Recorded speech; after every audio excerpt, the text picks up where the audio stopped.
The defense ahead of the offense at minicamp, but not a surprise.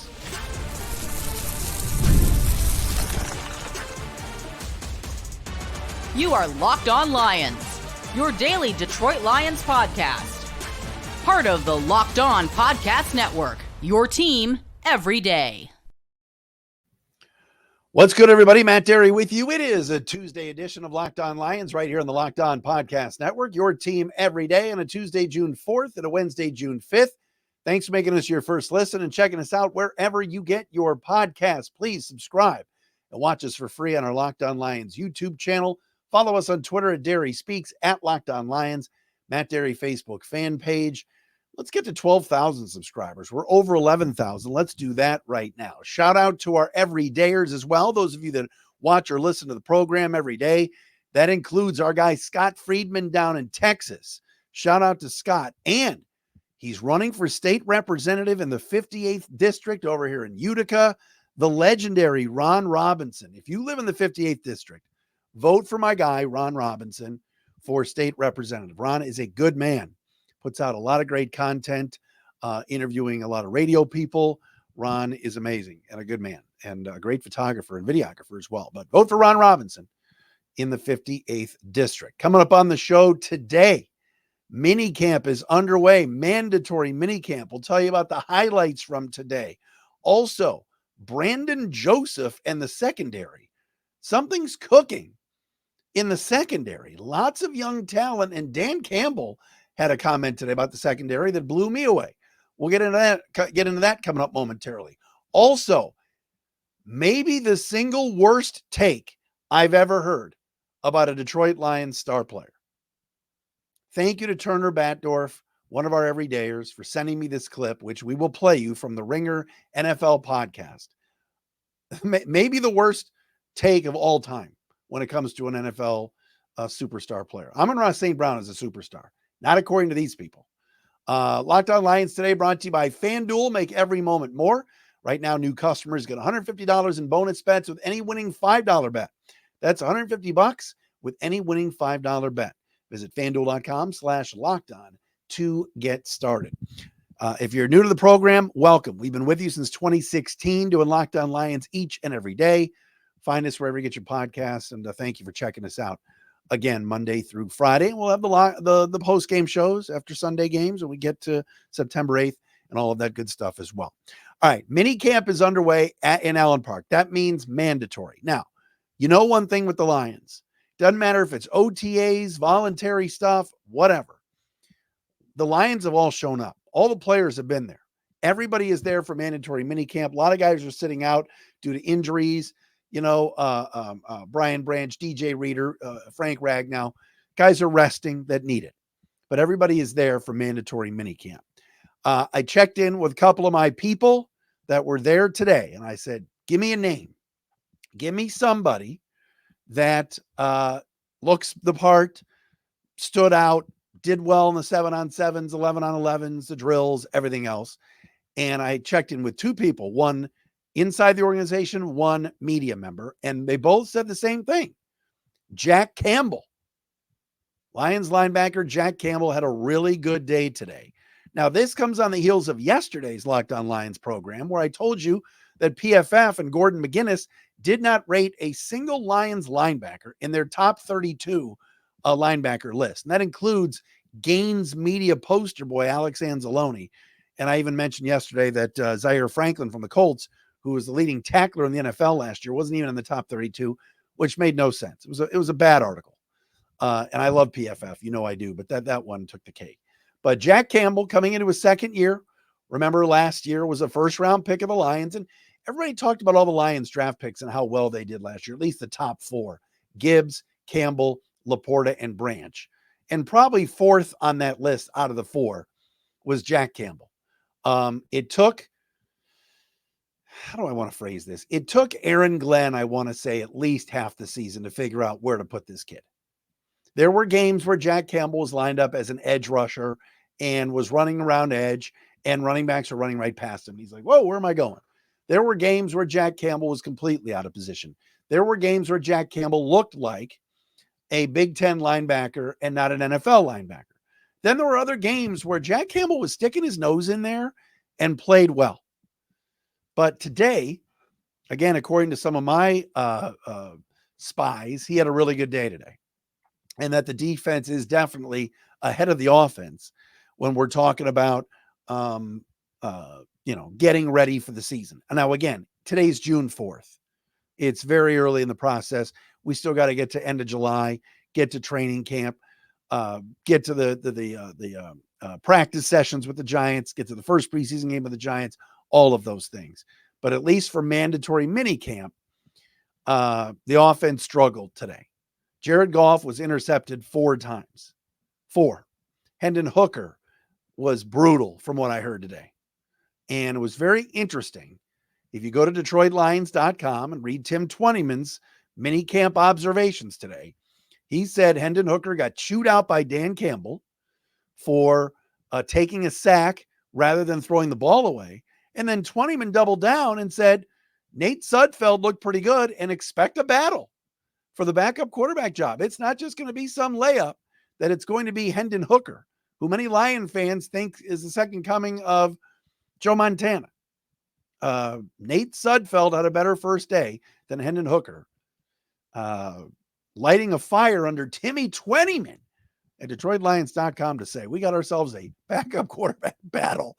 Nate Sudfeld was so bad last year in the preseason before he got hurt. God bless him. Oh, my goodness. But regardless, that was an interesting observation. But yes, Jared Goff picked off 4 times today, intercepted in the end zone. And that leads me to this Brandon Joseph situation. Today was interesting. Dan Campbell was asked about the secondary, but let's start with Brandon Joseph. Undrafted, started his college career at Northwestern, finished at Notre Dame, picked up off the scrap heap last year by Brad Holmes as an undrafted backup safety. He was in the practice squad, I believe, all season, but was elevated to the regular roster for like the Green Bay and Atlanta games, but he didn't really play. He was just on the team. He wasn't on the field. But Brandon Joseph, number 40, is all of a sudden flying around and playing good football. And we talked throughout draft season and throughout the draft process how the Lions are in need of another safety. We know what they have in Ifeatu Melifonwu, really came on at the end of last year. We know what they have in Kirby Joseph, who in 2 seasons has been a ball hawk at free safety for this football team. Chauncey Gardner-Johnson is gone. Peace. And CJ Moore, he of the 1-year gambling suspension, is back. But Brandon Joseph is making a name for himself in OTAs and minicamp so far. Again, one of these undrafted guys that seemingly out of the secondary, Brad Holmes has plucked many an undrafted guy, into the secondary, and they've played, whether it was Jerry Jacobs and others. Now you got Joseph intercepting Goff today in the end zone, making some plays, has good size at 6'3", and there needs to be some safety depth. When the Lions took Sione Vakitown, when they took Vakitown in the 3rd round this year, everybody was so surprised, or 4th round, everybody was so surprised when they announced him as a running back because Vaki played safety at Utah. Sounds like he's going to be a running back here. And a guy like Brandon Joseph is somebody to keep an eye on. Maybe getting some more time when it comes to, the playing time, when it comes to being on the field. Look, if Melifonwu gets hurt, and look, Branch could play safety. I mentioned CJ Moore, but you never know. If Brandon Joseph starts coming on, expect to see him out there. And oh, by the way, Dan Campbell said this today. When he was asked about his secondary, he said he cannot believe how good the depth is of the secondary. And he also said the competition in depth is so good that he doesn't know where anybody's going to play to start the year. He said that. He's like, we could put this guy here. We could put that guy here. We could put this nickel here. I don't know who's going to be the outside corners. I don't know who's going to be the nickels. I don't know who's going to be the safeties. Dan Campbell said that today. He said the competition in depth is so good that there's going to be a bevy of players getting opportunities to play. And that includes a cornerback. It wasn't like he was saying, oh no, Carlton Davis is definitely one of our outside cornerbacks. Didn't say that. Terrion Arnold was picked in the 1st round. He has to start. Campbell didn't say that. Mick Robertson was a free agent. No, it is wide open. And remember, big reason the Lions lost the NFC Championship game. Secondary got leaky in that second half. Balls are, smashing off of people's face masks up into the air. The days of Kendall Vildor and Cam Sutton being your top corners, that's out. That's gone. This team has good depth, and today Dan Campbell made it a point to single out Brandon Joseph, but to also say, this thing's wide open. We can put just about anybody out there and feel comfortable with it. And that's how you want it to be, because in the secondary, those collisions with receivers and going up, making tackles, guys get hurt. We saw it a year ago with Chauncey Gardner-Johnson having to miss a bevy of games due to injury last year. So good news is that the safety depth, the cornerback depth is there and was on display today in Allen Park. All right, coming up next, I got to get to this. My man, Jay Turner Batdorf, everydayer, huge Lions fan, sent me the Ringers NFL show podcast today, and it's comedy. It is absolute comedy. I will explain coming up next.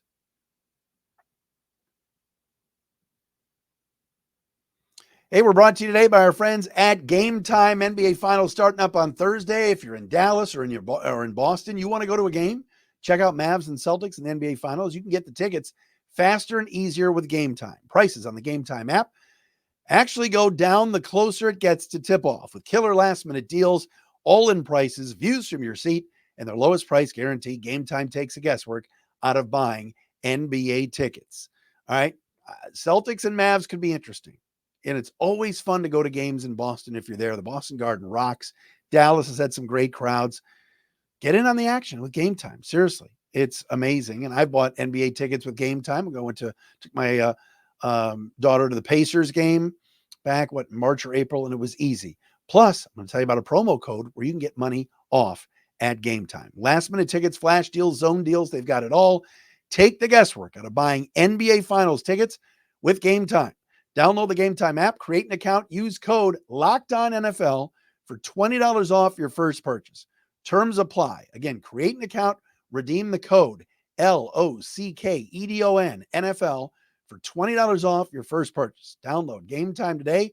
Last minute tickets, lowest price guaranteed.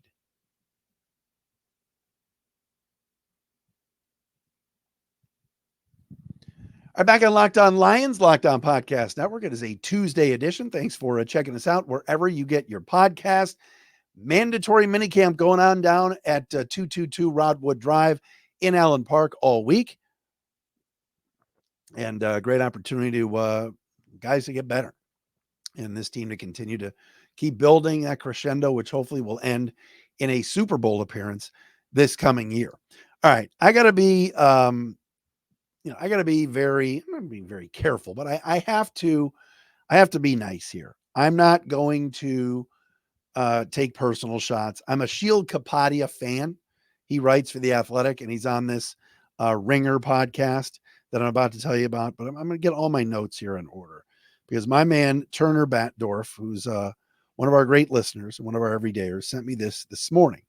So Turner said his blood was boiling. He sends me this Ringer NFL show, which came out today.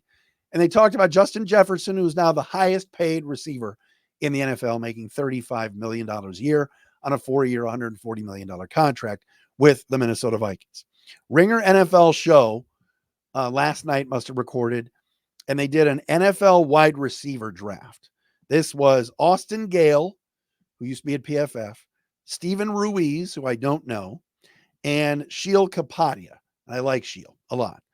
And so I'm going to play you this clip. This is Austin Gale talking about the wide receiver draft. They decided to do their own draft, and they came up with Tyreek Hill at number 1, Justin Jefferson at number 2, CeeDee Lamb at 3, A.J. Brown at 4. I'm not arguing any of this. Devontae Adams at 5, and Jamar Chase at 6. Then it came to number 7, and they were talking about Jamar Chase at the end. They came to number 7, and this is just outrageous. Wait until you listen to this. This is courtesy of the Ringer NFL show. I'm going to play you this clip right now.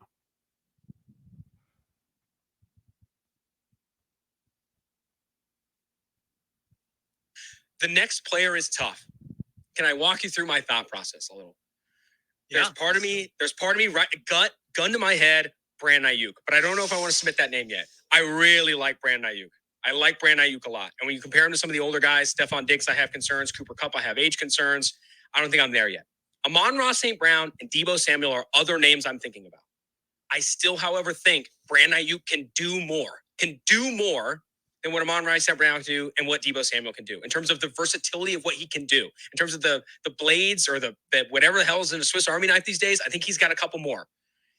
The more I talk it out, the more I'm going to go Brandon Ayuk. Brandon Ayuk, and I might be the highest person on Brandon Ayuk there is to put him this high on this list, but I freaking love Brandon Ayuk. I think he is capable in and outside the slot, verse press, not verse press. He catches everything. He is, in my opinion, someone who can really blow up this year as well. I got two receivers that I think can blow up in focal roles. I'm going Brandon Ayuk. I don't think you're as high on Brandon Ayuk as you seem to think, because you're throwing around Amon-Ra St. Brown and Brandon Ayuk. Like, I'm not even thinking twice about that. One's a possession slot receiver. The other one's like that's good to hear. That's good to hear. He's not even in my top 15. But no, Brandon Ayuk. Oh, I did. Oh, wow. Okay. Wow. All right. You guys some interesting insight into Ruiz's You guys love board 9-yard catches on 3rd and 5, huh? Okay.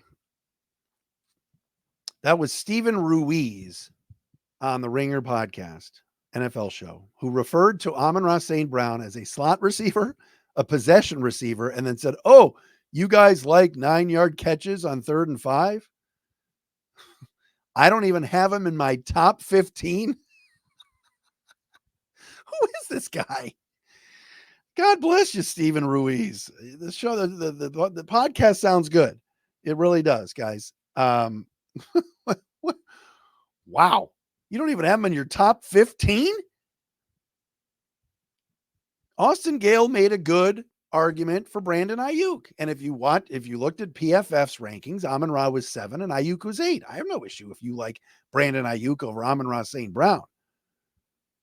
But this Ruiz guy saying he doesn't even have Amon-Ra in his top 15. And they put Stephon Diggs, Garrett Wilson ahead of Amon-Ra. They made him 10th on their draft. All right. But then Ruiz said he had Mike Evans, Terry McLaurin, Puka Nacua all ahead of Amon-Ra St. Brown. Jeez. That might be the dumbest thing I've ever heard. Amon-Ra St. Brown, you don't have to have him in your top 7. You want to put Brandon Ayuk up there, that's fine. You want to say that Tyreek Hill, Justin Jefferson, CeeDee Lamb, Jamar Chase, Devontae Adams are better than him, that's fine. If you tell me that Stephon Diggs is better than Amon-Ra St. Brown, then you need to be drug tested. Garrett Wilson is excellent. Garrett Wilson is really, really good, and he might be great this year with Aaron Rodgers. He's not as good as St. Brown. He's not. Terry McLaurin, I love Scary Terry. Not Amon-Ra St. Brown. Mike Evans, Puka Nacua has played 1 year. One really good player. You can't put him ahead of Amon-Ra. What are you, crazy? What are these guys doing?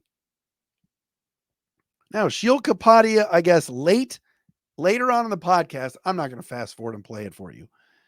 He defended Amon-Ra. Ruiz went on to say he's a better version of Julian Edelman.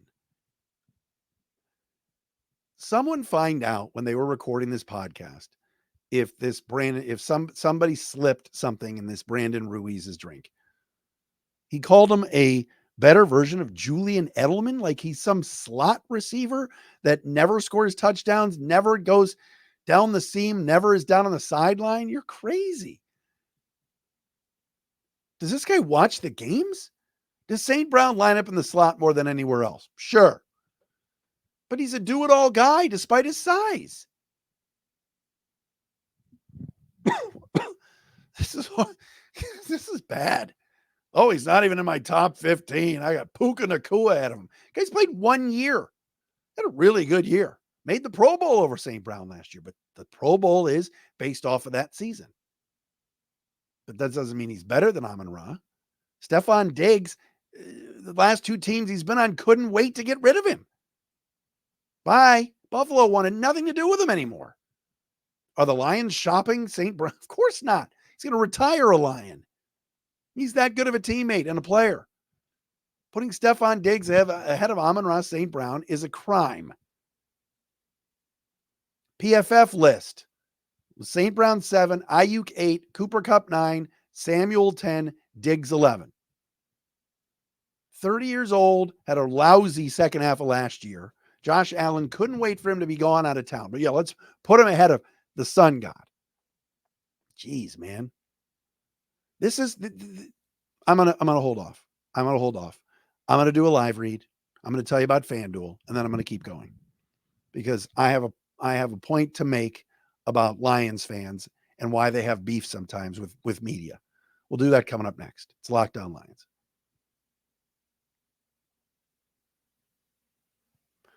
FanDuel, baby, America's #1 sportsbook. And you know this, and you know this well, all right? You want to put some money down on the games, whether it's the Tigers tonight against the Rangers, whether it's Stanley Cup Finals coming up with the Panthers and the Edmonton Oilers, Thursday, Celtics and Mavs. You want to get in on the action, player props, whatever it is. It's winner take all time in the NBA and NHL. FanDuel is giving you a shot to bring home a big win of your own right now. New customers get $150 in bonus bets with any winning $5 bet. That's $150 to bet on spreads, money lines, player props, and more. Visit FanDuel.com/lockedon and make every playoff shot count. Seriously, these player props are so popular. Kyrie Irving, game 1, Thursday night. Think he's going to score more than or less than 25 points or whatever the over-under is on his total. Get in on that. You might not even have a rooting interest in the series, but you want to bet on some players, player props. It's fun. FanDuel, America's #1 sportsbook.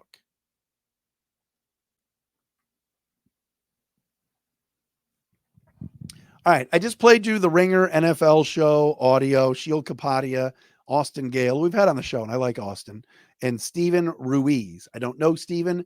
No personal attacks on anybody. I'm just saying these guys takes. Thank God Kapadia later on defended Amon-Ra. But Gale and Ruiz talking about Amon-Ra St. Brown is just, it's bad. It's really bad. For Ruiz to just say, oh yeah, he's not even a top 15 receiver, or he's 15th or whatever, I've got in mind all these guys, is utterly ridiculous. If you don't like the Lions and if you don't like certain players, that's one thing. When you're making a draft, you're making a list, be objective. All right, that's a clown show take. It is. Not the podcast. The podcast is fine. I'll have to listen to the whole thing. But the part about St. Brown is preposterous. They have him as their 10th best receiver. PFF had him at 7. That doesn't kill me as much as this Ruiz guy saying he's a possession receiver and he gets 9 yards on 3rd and 5. When, across the middle against Tampa Bay with help from Craig Reynolds. Come on, Craig, on that block. Was that just some 9-yard out for St. Brown? His yak is sick. His ability to get open, the clutch catches. And it's takes like this that get Lion fans riled up. Oh, we don't get any respect. And then people go, why do Lion fans why do they cry so much about the respect? I'll tell you why. It's because of crap like this. Amon-Ra St. Brown is as good of, he was the highest paid NFL receiver a month ago. He makes $30 million for a reason. He's put together 3 unbelievable seasons for Brad Holmes and the Lions. He's been fantastic. Oh, but he's not as good as Stephon Diggs? Come on. What are we doing? What are we doing? You know, you watch some of these shows, all right, and they talk about, Super Bowl champs and Dallas. Let's talk about the Cowboys. Dallas this, San Fran this, Green Bay. Philly's going to be better. And then they go, oh, yeah, I remember Detroit, right? Was it Mike Greenberg a couple of months ago talking about the Lions window might have closed already? This may have been their only shot. Green Bay's coming. Lions blew it in the NFC Championship. Like, what are you talking about? Who are the Lions' best players? Let's name them. They're all under 30. All of them. Jared Goff is one of the best Lions players. He's under 30. Penei Sewell's like 24. Amon-Ra is like 24. Hutchinson's like 23. Ragnow's still in his 20s. The hell are we doing? It's time to give it. Now I know why you fans get pissed. Jared Goff, 16th best quarterback. Amon-Ra, let's just say he's the 15th best receiver. Huh? What? Now I see why Lion fans get defensive.